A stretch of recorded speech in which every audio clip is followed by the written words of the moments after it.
चंडवीरां चंडमायां रक्तबीजप्रभंजनीं तां नमामि च देवेशीं गायत्रीं गुणशालिनीं। ओम देवी कालरात्रै नमः। दोस्तों, आज की वीडियो में मैं आपसे बात करने वाली हूँ नवरात्रि के 7वें दिन की पूजा विधि के बारे में।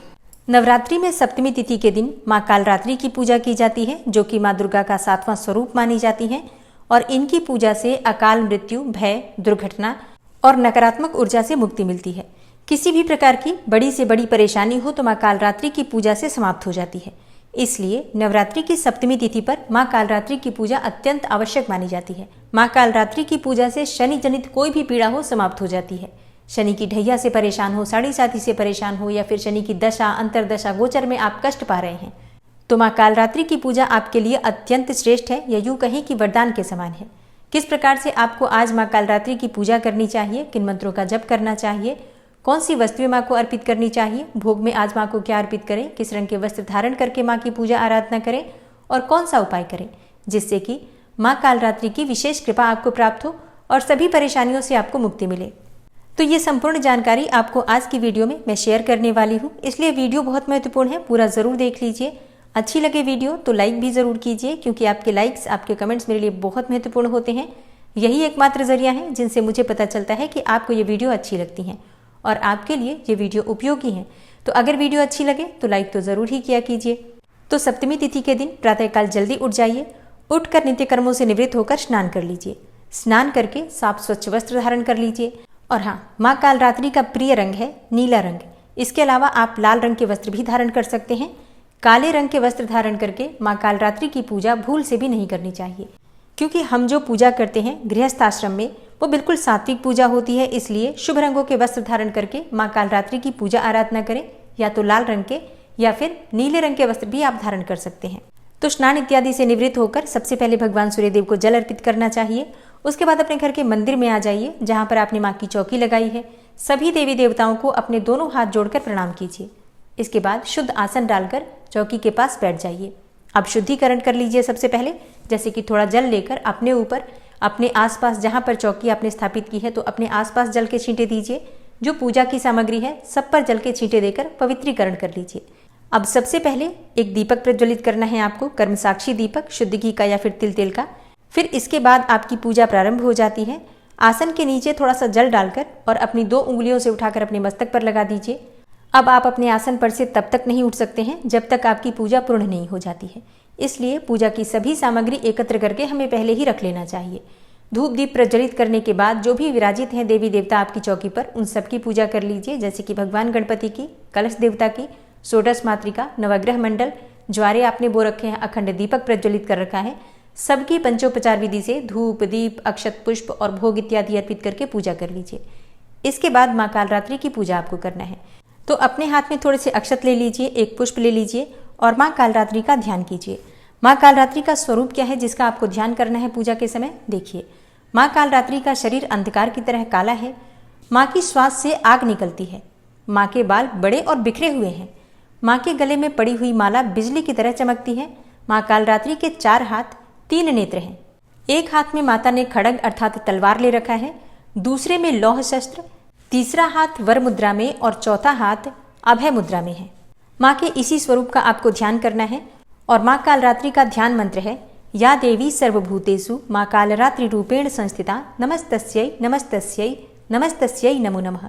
इस मंत्र का उच्चारण करते हुए माँ का ध्यान कीजिए। फिर आपके हाथ में जो सामग्री है अक्षत और पुष्प माँ के चरणों में अर्पित कर दीजिए। इसके बाद विधि विधान से आपके पास जो भी सामग्री हो पंचोपचार विधि से, जैसे कि धूप दीप अक्षत पुष्प गंध इत्यादि, और भोग लगाकर माँ की पूजा कर सकते हैं, या फिर षोडशोपचार विधि से भी पूजा कर सकते हैं।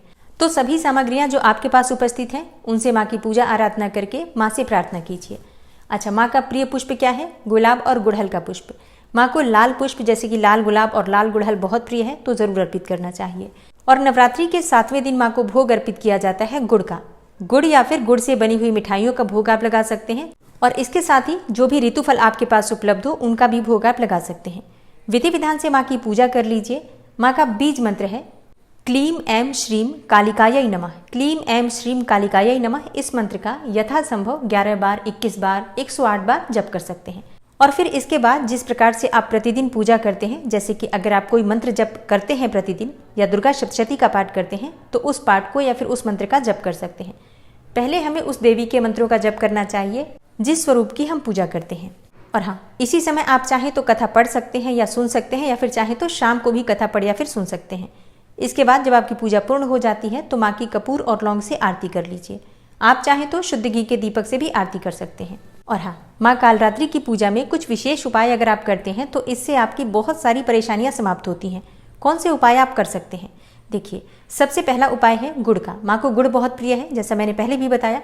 तो गुड़ आप थोड़ा अधिक मात्रा में अर्पित कीजिए, जैसे कि आप 1.25 किलो गुड़ अर्पित कर सकते हैं, चाहे तो 5.25 किलो अर्पित कर सकते हैं, या फिर 1.25 पाव जैसे कि 350 ग्राम गुड़ अर्पित कर सकते हैं। मतलब इसी प्रकार से थोड़ा अधिक मात्रा में गुड़ अर्पित करके और माँ की पूजा आराधना कर लीजिए। उसके बाद से आप इस गुड़ में से कुछ हिस्सा ब्राह्मण को दान कर दीजिए, मतलब लगभग आधा गुड़ ब्राह्मण को दान कर देना चाहिए, और थोड़ा सा गुड़ अपने घर में भी रखिए, प्रसाद स्वरूप सभी सदस्य मिलकर ग्रहण कर सकते हैं। इससे क्या होगा? इससे अकाल मृत्यु और दुर्घटना से मुक्ति मिलती है। अगर आपके मन में हमेशा अकाल मृत्यु का भय बना रहता है, या फिर दुर्घटना का भय बना रहता है, या फिर बार बार आपके एक्सीडेंट्स होते रहते हैं, तो गुड़ अगर आप आज माँ कालरात्रि को अर्पित करके दान करते हैं ब्राह्मण को, तो इससे आपकी इन सभी समस्याओं से छुटकारा मिल जाता है। अगला उपाय है मन चाहा वरदान पाने का। देखिए, माँ कालरात्रि को रात रानी का पुष्प बहुत प्रिय है, तो अगर आपको रात रानी के पुष्प मिल जाते हैं या पुष्पों की माला मिल जाती है तो माँ को जरूर अर्पित कीजिए। इससे माँ बहुत प्रसन्न होती हैं और मन चाहा वरदान देती है। मतलब अगर आप कोई भी मनोकामना है मन में आपकी जो आप चाहते हैं कि बहुत जल्दी पूर्ण हो जाए, तो माँ कालरात्रि की पूजा रात रानी के पुष्पों से करनी चाहिए। तो जैसा कि माँ दुर्गा का सबसे शक्तिशाली स्वरूप माँ कालरात्रि को माना जाता है, तो हर प्रकार की कामनाएं माँ पूर्ण करती हैं। मतलब आपको अभय दान भी देती हैं, भय से भी मुक्ति मिलती है, रोग से भी मुक्ति मिलती है, और कोई भी आपकी कामना हो तो बहुत जल्दी पूर्ण हो जाती है, क्योंकि माँ कालरात्रि अपने भक्तों पर बहुत जल्दी प्रसन्न हो जाती हैं।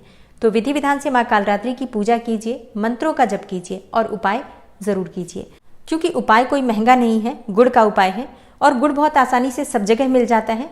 आप थोड़ा सा गुड़ सुबह या फिर शाम को अर्पित कर सकते हैं। मतलब अगर आप सुबह पूजा कर रहे हैं तो सुबह भी अर्पित कर सकते हैं, सुबह नहीं कर पाते हैं तो शाम को भी अर्पित कर सकते हैं, और चढ़ाकर ब्राह्मण को दान कर दीजिए। दान ब्राह्मण को ही करना है, इस बात का ध्यान रखिए। तो दोस्तों, ये है आज की वीडियो। उम्मीद करती हूँ आपके लिए उपयोगी होगी। अष्टमी, नवमी और दुर्गा विसर्जन कब है, कलश विसर्जन कब किया जाएगा, व्रत का पारण कब करना है, अगर आप इस बारे में जानना चाहते हैं तो चैनल पर वीडियो अपलोड हो चुकी है, जरूर देख लीजिए।